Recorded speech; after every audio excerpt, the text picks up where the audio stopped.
नमस्कार बच्चों। आज मैं फिर आपके लिए एक बार PYQ लाया हूँ NDA आयोटा 2.0 के लिए। मैं प्रशांत सिंह। शुरू करते हैं आज फिर से एक बार। सविनय अवज्ञा आंदोलन के संबंध में निम्नलिखित कथनों में से कौन से सही हैं? विचार करते हैं इनके ऑप्शंस पे। इस आंदोलन को व्यापार समूहों तथा कृषक वर्ग से व्यापक समर्थन मिला। दूसरा है, यह आंदोलन महाराष्ट्र में बड़े पैमाने पर हुए श्रमिक उद्रेक के साथ साथ घटित हुआ। वकीलों और विद्यार्थियों की विशाल भागीदारी इस आंदोलन की विशेषता थी। ऑप्शन कोई भी किसी भी प्रकार का प्रश्न आए, उस ऑप्शन को हल करते समय उसके ऑप्शंस पर काफ़ी ध्यान दीजिए हमेशा, और देखिए कि किस चीज़ को हम हटा सकते हैं सबसे पहले। तो इसमें हटाने के लिए आप एलिमिनेशन टेक्निक यूज कर सकते हैं। जैसे अब इसके ऑप्शंस पे आप विचार करेंगे तो उसका तीसरा विकल्प जो है वो कह रहा है वकीलों और विद्यार्थियों की विशाल भागीदारी इस आंदोलन की विशेषता थी। ये गलत है उत्तर, क्योंकि इसको हम अलग कर सकते हैं। क्यों गलत है? क्योंकि ये जो विशेषता थी ये असहयोग आंदोलन की थी जो 1920 में हुआ था। तो इसकी जो विशेषता थी इसको हम, ये था असहयोग आंदोलन में, असहयोग, नॉन कोऑपरेशन मूवमेंट।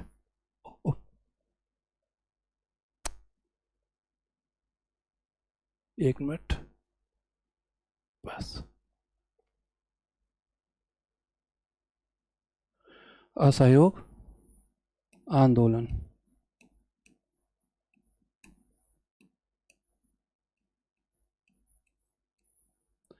ये हुआ था 1920 में। तो इस प्रकार देखते हैं तो तीसरा विकल्प अपने आप ही हट जाता है। तो किन किन ऑप्शन में देखें तीसरा विकल्प है?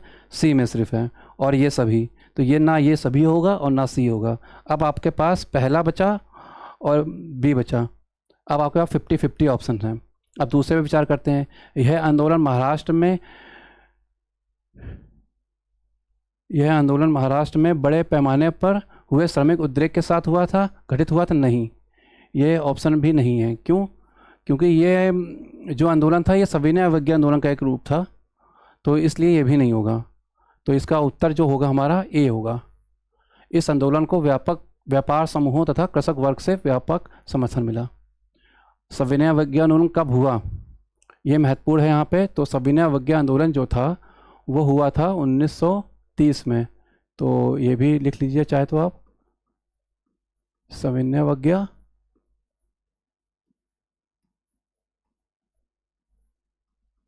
1930।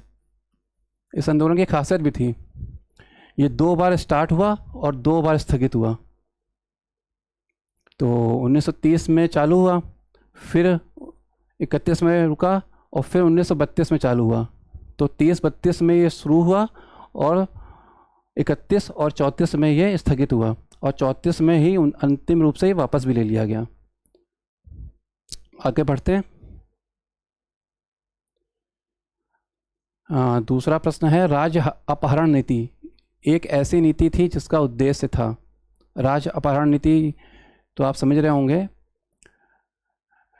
ये डलहौजी ने प्रारंभ की थी। डलहौजी उस समय भारत का गवर्नर जनरल था। तो उसका उद्देश्य क्या था देखते हैं। भारतीय रियासतों में विद्रोह का नियंत्रित करना, ब्रिटिश सैन्य शक्ति को बढ़ाना, जमींदारों को नियंत्रित करना, अंग्रेज ईस्ट इंडिया कंपनी की राज्य क्षेत्रीय सीमाओं को बढ़ाना। तो जाहिर सी बात है उस समय विद्रोह हो नहीं रहे थे, तो ये विकल्प तो होगा नहीं। और ब्रिटिश सैन्य शक्ति को बढ़ाना, ब्रिटिश सैन्य शक्ति डलहौजी के समय काफ़ी समय से बढ़ चुकी थी। जमींदारों को नियंत्रित करना, उस समय जमींदार समाप्ति हो गए थे लगभग। तो इसका चौथा विकल्प जो है यही सही माना जाएगा। अंग्रेज ईस्ट इंडिया कंपनी की राज्य क्षेत्रीय सीमाओं को बढ़ाना, उस समय औद्योगिक क्रांति हो चुकी थी इंग्लैंड में। उस समय औद्योगिक क्रांति हो चुकी थी इंग्लैंड में, ठीक है। उस समय औद्योगिक क्रांति हो चुकी थी इंग्लैंड में, तो व्यापारियों को ज़्यादा से ज़्यादा व्यापार चाहिए था और एक ही जैसे कानून व्यवस्था की ज़रूरत थी व्यापार करने के लिए। इसलिए ये राज्य अपहरण नीति लाया था। इस नीति का उद्देश्य क्या था? तो सबसे पहले राज्य अपहरण नीति लाया कौन था? ये लाया था डलहौजी, लॉर्ड डलहौजी, डलहौजी। इनके कार्यकाल पर विशेष ध्यान दिया करिए। इसका कार्यकाल था 1848 से 1856। इसके कार्यकाल के बाद ही 1857 का स्वतंत्रता संग्राम हुआ था। राज अपहरण नीति के तहत गोद लेन जो देसी रियासतें थी, राजा थे देसी रियासतों के, उनके गोद लेने की प्रथाओं को समाप्त कर दिया उसने। अब कोई भी राजा गोद नहीं ले सकता था। ठीक है। तीसरा प्रश्न, स्वदेशी आंदोलन की किन जगहों पर तीव्र प्रतिक्रिया हुई? ऑप्शंस हैं ए मद्रास एवं हैदराबाद, ऑप्शन बी पश्चिम बंगाल एवं महाराष्ट्र, बिहार एवं उड़ीसा और भारतीय रियासत। तो स्वदेशी आंदोलन, जैसे ही स्वदेशी आंदोलन शब्द आता है तो तारीख याद आनी चाहिए बंगाल विभाजन 1905 से, इसको जोड़ लीजिए तुरंत। तो स्वदेशी आंदोलन आपका कब हुआ? 1905 में, और यह 1911 तक चला, करीब 1905 से 1911 तक चला, 1911 तक चला। और इसकी सबसे ज़्यादा प्रतिक्रिया क्यों हुई? क्योंकि बंगाल विभाजन था, इसलिए पश्चिम बंगाल। जैसे ही आपको ऑप्शंस दिखे आप तुरंत ट्रिक करिए, इसकी ट्रिक यही है। पश्चिम बंगाल एवं महाराष्ट्र। पश्चिम बंगाल में इनके नेता थे रविन्द्रनाथ टैगोर, वीर सावरकर, अरविंदो घोष, ठीक। और महाराष्ट्र में बाल गंगाधर तिलक। आगे बढ़ते हैं। चौथा, महात्मा गांधी का हिंद स्वराज तत्वतः क्या है? मतलब हिंद स्वराज जो किताब है इनकी, पहले तो ये जानिए कि हिंद स्वराज क्या है। हिंद स्वराज महात्मा गांधी की प्रारंभिक पुस्तक है जो उन्होंने 1909 में लिखी थी। हिंद स्वराज कब लिखी थी महात्मा गांधी ने? 1909 में। ये जहाज में थे उस समय, अफ्रीका के किसी, भारत की तरफ ही कहीं जा रहे थे ये, तब उन्होंने इस किताब को लिखा था। और ये मूल भाषा इसकी जो है, इसकी मूल भाषा जो है हिंद स्वराज की मूल भाषा वो गुजराती है। गांधी जी गुजराती थे, इसलिए उन्होंने मूल भाषा, अपने जो मूल विचार हैं गुजराती में लिखी। गुजराती में इनका मानना था कि भारतीय अपने आप को पश्चिमी सभ्यता और आधुनिकता की जो दुनिया थी, पहनावा, वेशभूषा और उनके औद्योगिकरण, उससे अपने आप को अगर अलग कर लेंगे तो अपने आप को बेहतर और सभ्य बना सकेंगे ज़्यादा तरीके से, अच्छे तरीके से। आगे बढ़ते हैं। पांचवा क्वेश्चन है, खिलाफत आंदोलन के बारे में निम्नलिखित में से कौन सा एक कथन सही नहीं है? विचार करिएगा, हमेशा सही है, सही नहीं है, तो जब भी नहीं आए तो उस पर गोला बना लीजिए कि उत्तर गलत ना हो आपका। पहला है इसका ऑप्शन, खिलाफत आंदोलन की मांग थी कि खलीफा का नियंत्रण अवश्य ही मुसलमानों के पवित्र स्थलों पर बना रहे। आगे बढ़ते हैं। खिलाफत आंदोलन में उग्र प्रवृत्ति का प्रतिनिधित्व मोहम्मद अली, शौकत अली तथा मौलाना आज़ाद जैसे युवा नेताओं द्वारा हुआ। ठीक है। भारतीय मुसलमान नेताओं द्वारा खिलाफत का एक प्रतीक के रूप में प्रयोग किया गया, जिससे भारतीय मुसलमान समुदाय को संगठित किया जा सके। आगे बढ़ते हैं। आखिरी अंतिम ऑप्शन है, वर्ष 1920 में केंद्रीय खिलाफत समिति के दिल्ली सम्मेलन ने एक विशाल असहयोग आंदोलन को शुरू करने का निर्णय लिया। तो काफ़ी अच्छा क्वेश्चन है ये और थोड़ा टफ भी है।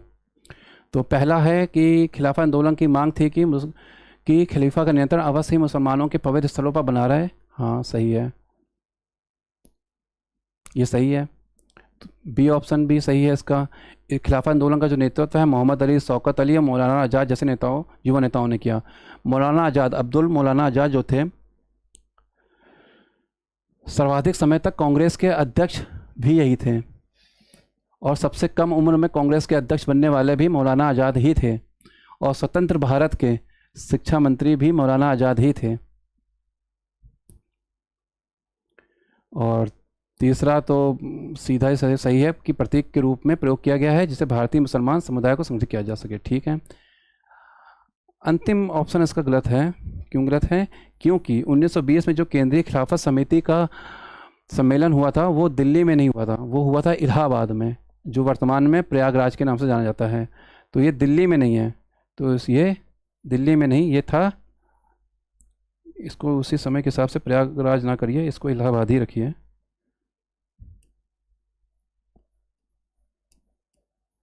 इलाहाबाद, ठीक, इलाहाबाद है, दिल्ली नहीं। ठीक है, आगे बढ़ें। और अगर जानना चाहते हैं तो और भी बता देता हूँ। खिलाफत आंदोलन जो है 1919 के आसपास प्रारंभ हुआ था, 1919 के आसपास। ठीक है, तो ये खिलाफत आंदोलन कब प्रारंभ हुआ था? 1919 में। प्रथम विश्व युद्ध समाप्त हो चुका था। अंग्रेज़ों ने जो मिस्र के खलीफा थे उस समय, समस्त मुसलमान जो थे उस समय थे भारत दुनिया में, वो मिस्र के खलीफा को ही अपना अनुयायी मानते थे एक तरह से। तो मिस्र के खलीफा का जो ऑटोमन साम्राज्य था उसको विखंडित कर दिया। प्रथम विश्व युद्ध समाप्त हुआ, फिर वहाँ के जो मिस्र के खलीफा के जो साम्राज्य में हिस्से थे, काफ़ी अफ्रीका के काफ़ी देश थे, वहाँ उनको पेट्रोलियम और खनिज सोने के भंडार मिले। तो फ्रांस और ब्रिटेन के लोगों ने अपने आपस में बांट लिए, तो उसका साम्राज्य इसी के खिलाफ में कि खलीफा की दोबारा बहाली की जाए, इसलिए खिलाफत आंदोलन भारत में चलाया गया। और खिलाफत आंदोलन के जो अध्यक्ष थे वो गांधी जी थे। ठीक है, इस आंदोलन के जो अध्यक्ष थे वो गांधी जी थे। ये कांग्रेस से समर्थित नहीं था। ठीक है, ये सिर्फ गांधी जी थे इसके अध्यक्ष। ये कांग्रेस ने प्रारंभ नहीं किया था खिलाफत आंदोलन, इसे ध्यान रखिएगा अगर प्रश्न कभी आए तो।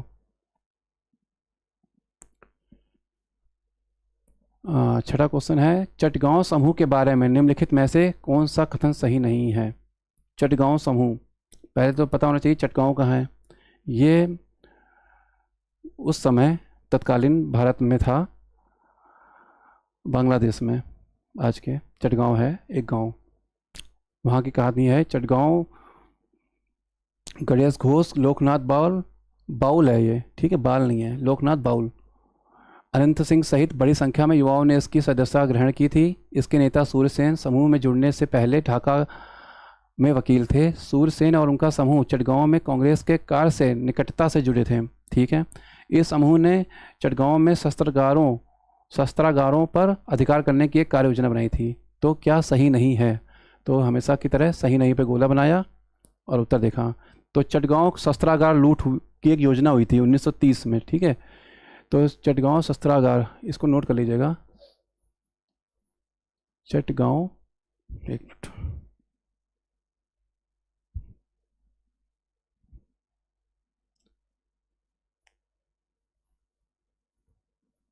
कभी कभी प्रश्न आ जाता है, चटगांव शस्त्रागार लूट के नाम से। शस्त्रागार लूट कब हुई थी? 1930 में। ठीक, और जो इनके ये जो नेता थे सूरसेन, ये मास्टर थे ना कि वकील थे।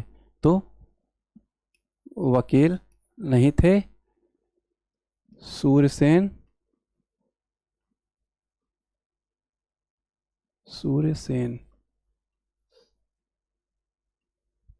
कौन थे? मास्टर थे। इनका नाम भी मास्टर सूरसेन ही था। ठीक, तो उस समय क्रांतिकारी आंदोलन बड़े जोर शोर से चल रहा था। तो मास्टर सूरसेन ने एक योजना बनाई कि वहाँ का जो चटगांव का शस्त्रागार था उसको लूटा जाए। इन्होंने लूटा भी, इनके साथ इनके गणेश घोष, लोकनाथ बाउल, अनंत सिंह, प्रीतिलता वाकेदार जैसे इनके विद्यार्थी थे, ये सब विद्यार्थी थे इनके, और इन्होंने लूटने की योजना बनाई। इन्होंने शस्त्रागार लूट भी लिया, लेकिन गलती क्या कर दी लूटते समय कि शस्त्रागार से बंदूकें तो लूट ली हैं सारी, बंदूकें जो थी लूट लिए, जो उनकी क्या कहते कारतूस जो थे वो लूटना भूल गए। तो बंदूकों से लड़ाई तो होगी नहीं, तो सब पकड़े गए। बंदूकें नहीं थी, बंदूकें थी, कारतूस नहीं थे उसके, ठीक, तो चलाते कैसे हैं? तो बंदूकों का इन्होंने लाठी के रूप में प्रयोग किया और पराजित हुए। अंततः सूरसेन को गिरफ्तार कर लिया गया और उस समय सूरसेन को सार्वजनिक रूप से फांसी दी गई थी, बीच चौराहे पे लटका कर।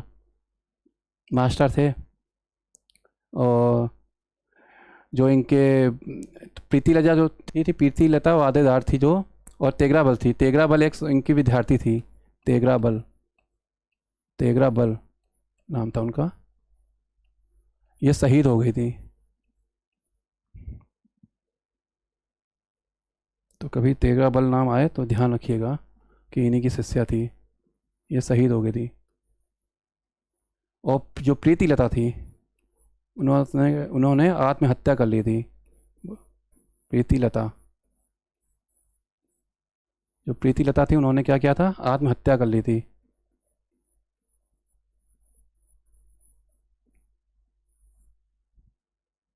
आत्महत्या कर ली थी, ठीक है। तो सब कुछ हो गया, पर्याप्त है। अंत अगला प्रश्न है, भारत छोड़ो आंदोलन की एक मुख्य विशेषता निम्नलिखित में से कौन सी है? देखते हैं विशेषता क्या है,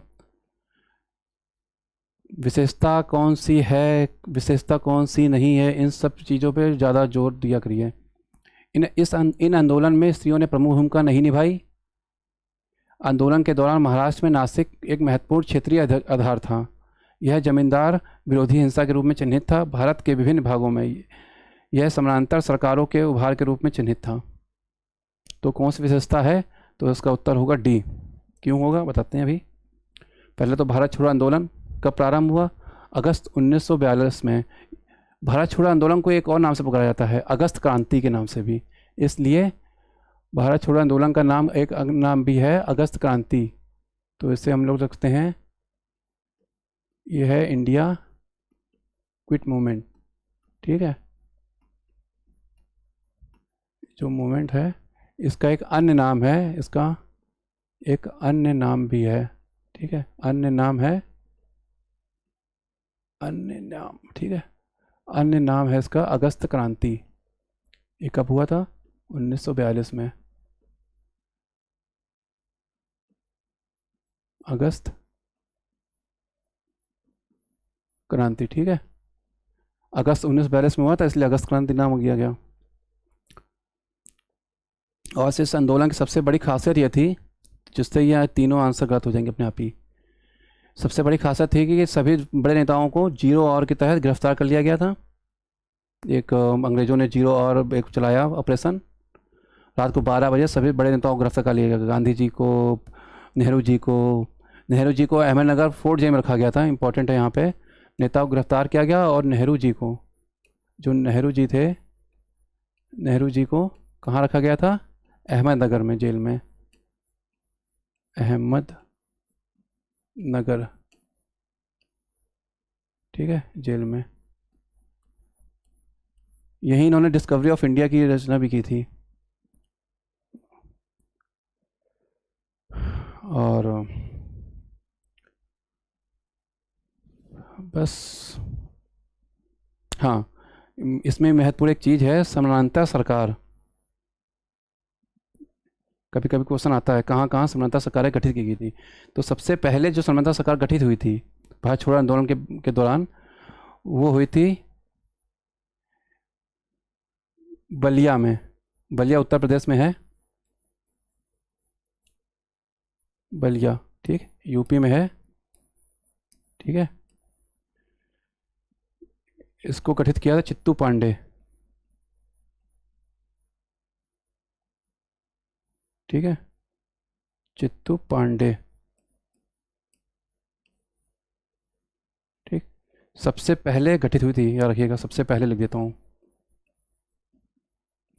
सबसे पहले बलिया में गठित हुई थी, ठीक है, चित्तू पांडे, ठीक है।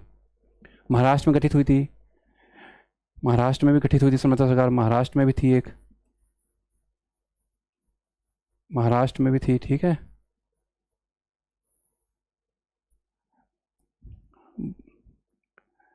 बिहार में भी थी, और भी काफ़ी जगह थी। पश्चिम बंगाल में थी, पश्चिम बंगाल में भी लिख लेते हैं,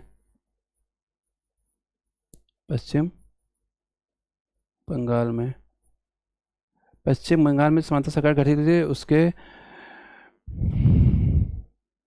मिदनापुर गांव था, वहाँ पे हुई थी, जातीय सरकार थी, ठीक है। यहाँ जातीय सरकार ये लिख लेता हूँ, जातीय सरकार। और ये की थी सतीश सावंत थे वहाँ के एक नेता।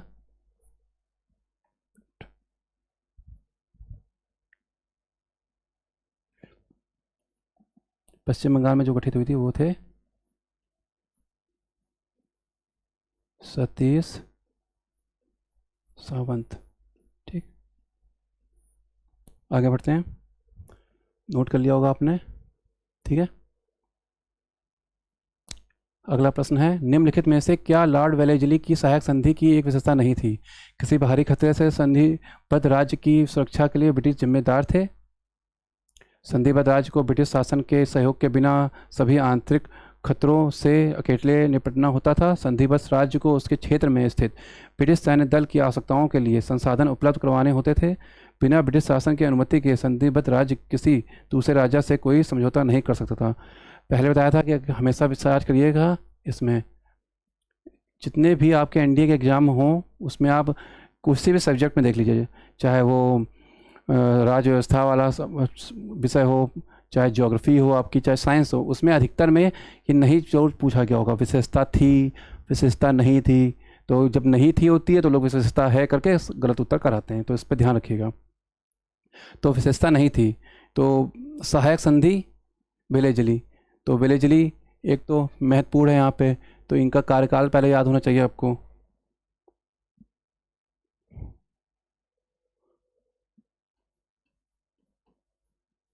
कार्यकाल के साथ साथ आपको एक और चीज़ याद होनी चाहिए, और वो है सहायक संधि क्या है।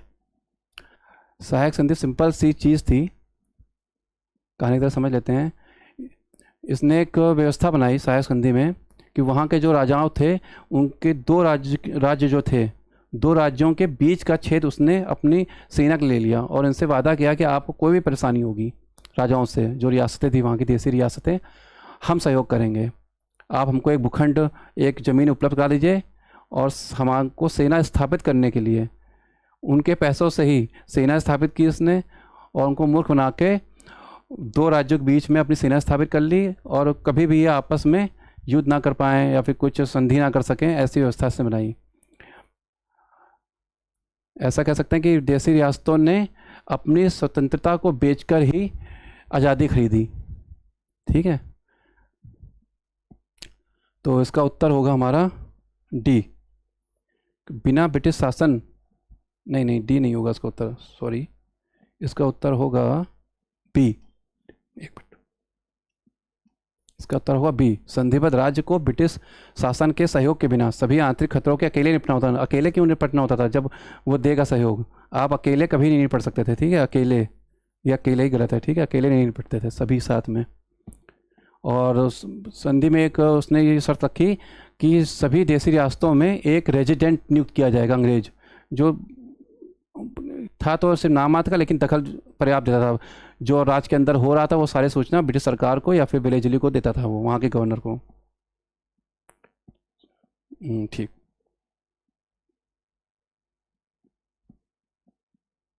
अगला प्रश्न है, निम्नलिखित समाज सुधारकों में से किसने महाराष्ट्र में 1866 में विधवा पुनर्विवाह को बढ़ावा देने के लिए एक संस्था की शुरुआत की? सिंपल सा उत्तर है ज्योतिराव फुले, ठीक। इन्होंने एक स्कूल बनाया था और क्या था, समाज कल्याण में काफ़ी भाग करते थे, और निचली जातियों और शूद्र समझे वाले व्यक्तियों के लिए उन्होंने खासकर काम किया। एक ज्योतिराव फुले भी एक महाराष्ट्र के माली परिवार में जन्मे थे, काफ़ी अच्छे व्यक्ति थे।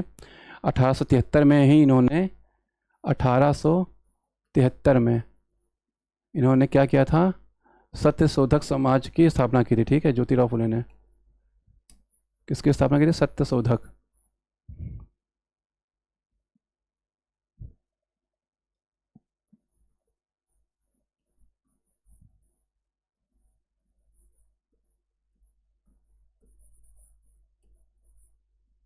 सत्यशोधक समाज। ठीक। पुस्तकें भी लिखी थी इन्होंने। शिवाजी एक शूद्र राजा लिख दी थी पुस्तक, उसके लिए काफ़ी आलोचना का सामना करना पड़ा था इनको, और जो महाराष्ट्र के लोग थे, मराठा खासकर। एक गुलामगिरी पुस्तक इनकी महत्वपूर्ण है, तो पुस्तक भी एक लिख लेते हैं इसकी, क्योंकि काफ़ी महत्वपूर्ण पुस्तक है गुलामगिरी।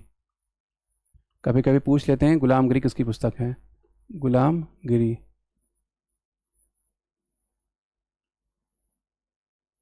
ठीक, आगे बढ़ते हैं। वर्ष 1931 में कांग्रेस के कराची संकल्प में ने निम्नलिखित में से किस एक विषय का समर्थन किया था। 4 ऑप्शन दिए गए हैं। समर्थन किया था, समर्थन नहीं किया था, पहले बता चुका हूँ, इस पर विशेष ध्यान दीजिएगा। राज्य मुख्य उद्योगों और सेवाओं का स्वामित्व या उन पर नियंत्रण नहीं रखेगा, ये तो हो ही नहीं सकता। राज्य प्रमुख उद्योगों और सेवाओं को भारतीय व्यवसाय वर्गों को सौंप देगा, ये भी नहीं। भारतीय व्यवसाय वर्ग को पूंजी का 50% निवेश करने की अनुमति राज्य द्वारा दी जानी है, हो ही नहीं सकता, आज भी नहीं है, तो अब पहले क्या हो सकता था। राज्य प्रमुख उद्योगों और सेवाओं को स्वामित्व या उन पर नियंत्रण रखेगा, ये सही है। तो 1931 की कराची कांग्रेस महत्वपूर्ण है काफ़ी, मतलब इसके बारे में पता होना बहुत जरूरी है, क्योंकि इस कांग्रेस के पहले 23 मार्च 1931 को सरदार भगत सिंह, राजगुरु और सुखदेव को फांसी दे दी गई थी। ठीक, तो इसलिए कांग्रेस भी महत्वपूर्ण है। और इसकी अध्यक्षता जो की थी इस कांग्रेस कराची का संकल्प जो पारित हुआ था कांग्रेस में, सरदार पटेल ने। ठीक है, सरदार वल्लभ भाई पटेल हैं, सरदार पटेल लिख देता हूँ।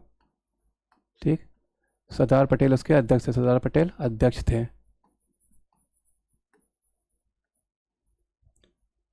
अध्यक्ष थे।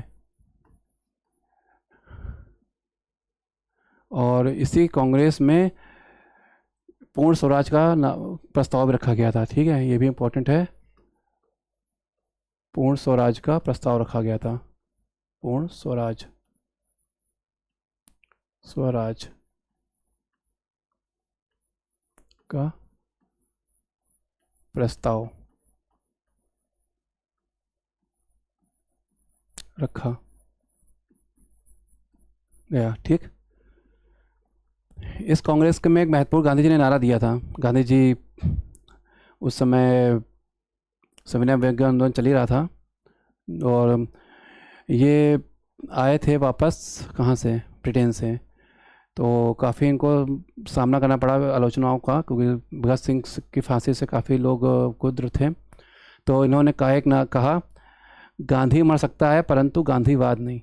ठीक, तो ये है, इसमें गांधी जी ने कहा था। ठीक है, तो ये भी इम्पोर्टेंट है, किस कांग्रेस में गांधी जी ने बोला गांधी मर सकता है गांधीवाद नहीं, इसी कांग्रेस में बोला था। तो गांधी जी ने कहा गांधी मर सकता है पर गांधीवाद नहीं, गांधीवाद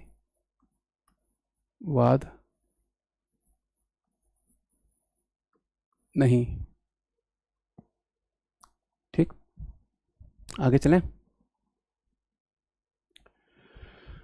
निम्नलिखित में से किस एक इतिहासकार ने भारत छोड़ो आंदोलन को एक स्वतः प्रवर्तित क्रांति के रूप में वर्णित किया। कभी कभी इंग्लिश हिंदी शब्द कठिन आ जाते हैं, तो इंग्लिश देख लीजिएगा, ज़्यादा कठिन नहीं होती। ठीक है, भारत छोड़ो आंदोलन फिर से आ गया, 1942 से, बताना जरूरत नहीं है, अगस्त 1942 में प्रारंभ हुआ था। फिर से लिख देता हूँ मैं एक बार, अगस्त 1942। ये किसने कहा। कभी कभी इस तरह के क्वेश्चन आ जाते हैं, तो इन प्रश्नों पर ध्यान नहीं करना चाहिए, क्योंकि नेगेटिव मार्किंग भी शायद मेरे ख्याल से 1/3 होती है इसमें। तो अगर नहीं आता तो छोड़ देना चाहिए, बुद्धिमत्ता, इंटेलिजेंस यही कहती है। तो इसके उत्तर हैं F.G. हचिंस। F.G. हचिंस एक ऑथर हैं, बुक लिखी थी इन्होंने एक, उस समय बुक लिखी थी इन्होंने 1974 में, बल्कि। ठीक है, 1974 में एक बुक लिखी थी, बुक, ठीक, लिखी थी, और बुक का नाम था Gandhi's and quit India movement. ठीक, तो लिखना जरूरी हो, लिख लीजिए। अगर कभी आ जाए बुक किसकी है, तो F.G. हचिंस 1974, कभी पूछ सकते हैं, कभी कभी रिपीटेड पूछ लेते हैं। लिख लेता हूँ, गांधी एंड क्विट इंडिया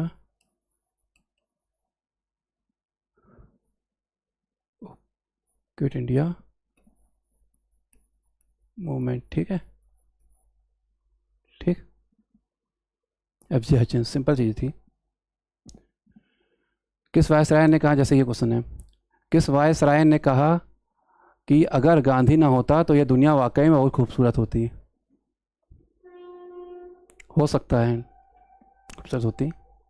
तो इसका उत्तर है लॉर्ड वेलिंगटन। ये जब सविनय विज्ञान आंदोलन प्रारंभ किया था उसी के आसपास ये थे, तो काफ़ी चिढ़ते थे ये, इनके समय काफ़ी महत्वपूर्ण घटनाएं हुई। लॉर्ड वेलिंगटन का कार्यकाल अगर याद देखना हो तो 1931 से 36 था। ठीक है, गोलमेज सम्मेलन के समय दूसरे और तीसरे गोलमेज सम्मेलन में यही गवर्नर थे। ठीक है, वायसराय थे भारत के।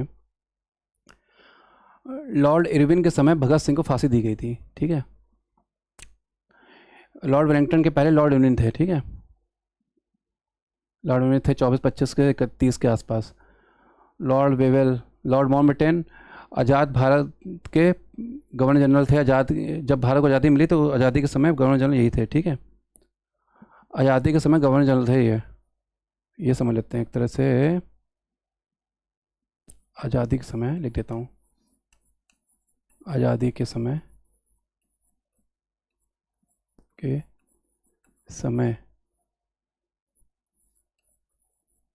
Governor general. कहीं कहीं आता होगा वायसराय, गवर्नर जनरल, ये सब चीज़ें, तो कन्फ्यूजन होती होगी। 1857 की क्रांति के बाद गवर्नर जनरल को ही वायसराय कहा जाने लगा। ठीक है, और करीब लॉर्ड इरविन के आसपास शासन के समय ही फिर वायसराय को गवर्नर जनरल कहा जाने लगा। वायसराय का मतलब होता है क्राउन का प्रतिनिधि। ठीक, लॉर्ड वेवेल ये 1944-45 के आसपास थे।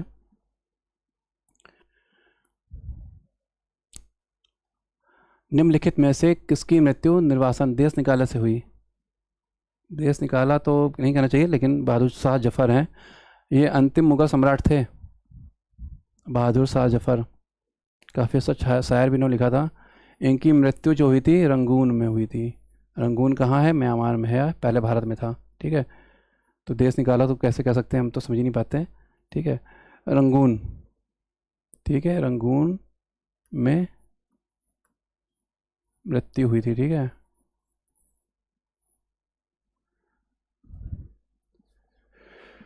इनकी मृत्यु रंगून में हुई थी। ठीक है, 1857 की क्रांति जब हुई थी तो इन्होंने ही नेतृत्व किया था। इनके 3 वंशज थे, मिर्ज़ा मुखल और भी काफ़ी लोग, उनकी हत्या कर दी गई थी। एक हुमायूं का मकबरा है आगरा में, वहाँ पे तीनों लोग छुप गए। इनके जो 3 वंशज थे बहादुर शाह जफर के, वो एक सेनानायक था हडसन, उस समय इनके समय बहादुर शाह जफर के समय 1857 का, दिल्ली में उसी ने नेतृत्व किया था क्रांति का। तो उसने उनको बुलाया बाहर, और वो बच्चे थे तीनों, मतलब बच्चे क्या होंगे, 14-15-16 साल के तो होंगे ही होंगे।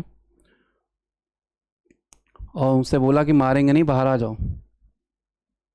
वो ठीक है, आ गए, और बाहर ही मार दिया गया उनको गोली से तीनों को, और वहीं बहादुर हुमायूं के मकबरे में दफना दिया गया। अधिक आधे जितने भी मुग़ल सम्राट हैं उनमें से आधे से ज़्यादा की जो कब्रें हैं वो हुमायूं के मकबरे में ही हैं। और सबसे अच्छी खास है, हुमायूं का मकबरा मुग़ल काल की पहली ऐसी रचना है जो पूर्णतः संगमरमर से बनी थी, आगे ताजमहल था। ठीक, आगे बढ़ते हैं। निम्नलिखित में से कौन भारतीय सिविल सेवा के लिए योग्यता अर्जित करने वाला पहला भारतीय था? सिंपल चीज़ है, सुरेंद्र नाथ बनर्जी। गलत, ऐसे ही गलती होती है। कौन थे? सत्येंद्र नाथ टैगोर। सत्येंद्र नाथ टैगोर जब सिविल सेवा पास की थी उस समय सुरेंद्र नाथ बनर्जी भी थे, सुभाष चंद्र बोस भी थे। इनकी चौथी रैंक आई थी, 4th रैंक थी इनकी। इंपॉर्टेंट है, कभी कभी पूछ लेते हैं चुपके से एग्जाम में। 4th रैंक आई थी इनकी। आर.सी. दत्त भी थे। सुरेंद्र नाथ बनर्जी, सत्येंद्र नाथ टैगोर के बारे में बात करते हैं। सबसे पहले सिविल सेवा पास करने वाले जो व्यक्ति थे सत्येंद्र नाथ टैगोर थे। इन्होंने 1863 के आसपास पास की थी। तो 1863 में यहीं लिख देता हूँ जिससे कि तुरंत दिख जाएगा आपको। 1863 में, 1862 में लंदन, उसमें लंदन में होती थी परीक्षाएं सारी, तो 1863 में गए। अब समझ लीजिए उसमें लंदन ही गए थे, इसलिए गरीब तो नहीं होंगे। टैगोर नाम लिखा है तो गरीब तो वैसे भी नहीं हो सकते हैं, ठीक है। और सुरेंद्रनाथ बनर्जी, ये इनके 10 साल बाद करीब बने थे, ठीक है। ये बने थे करीब 1871 में। आईसीएस बने थे, आईसीएस था उस समय, सिविल सेवा को आईसीएस बोला जाता था, ठीक है। 1871 में आईसीएस थे, ठीक है। और 1871 में बने थे और 1874 में निकाल दिए गए थे। तो कभी कभी प्रश्न पूछा जाता है किस को 1874 में निकाला गया था, 3 वर्ष बाद ना, तो यही थे, ठीक है। 1874 में निकाल दिए गए, निकाल दिए। इंडियन नेशनल कांग्रेस के को फाउंडर भी थे, ठीक है। अगर प्रश्न आ जाए तो लिख नहीं रहा हूँ, इसको ध्यान रखिएगा, कभी कभी बोलने भी चीज़ें ज़्यादा समझ में आ जाती हैं लिखने से ज़्यादा। और इनके बारे में अगर कहा जाए तो एक और बड़ी अच्छी खासियत है, 1882 डेट याद रखिएगा, 1882 पत्रकार के रूप में जेल जाने वाले पहले भारतीय थे। पत्रकार के रूप में जेल जाने वाले, जेल जाने वाले पहले भारतीय थे ये। उसमें और भी लोग गए थे, ऐसा नहीं ये नहीं गए थे, लेकिन इनका महीना पहले था। भारतीय, ठीक, भारतीय। 1882 में ही बाल गंगाधर तिलक भी गए थे जेल, लेकिन इनके बाद गए थे। वीर राघवाचारी एक थे, वो भी गए थे जेल, ठीक। आगे बढ़ते हैं। सत्येंद्रनाथ टैगोर याद रखिएगा और बाकी चीज़ें भी रखिएगा, इंपॉर्टेंट है सारी।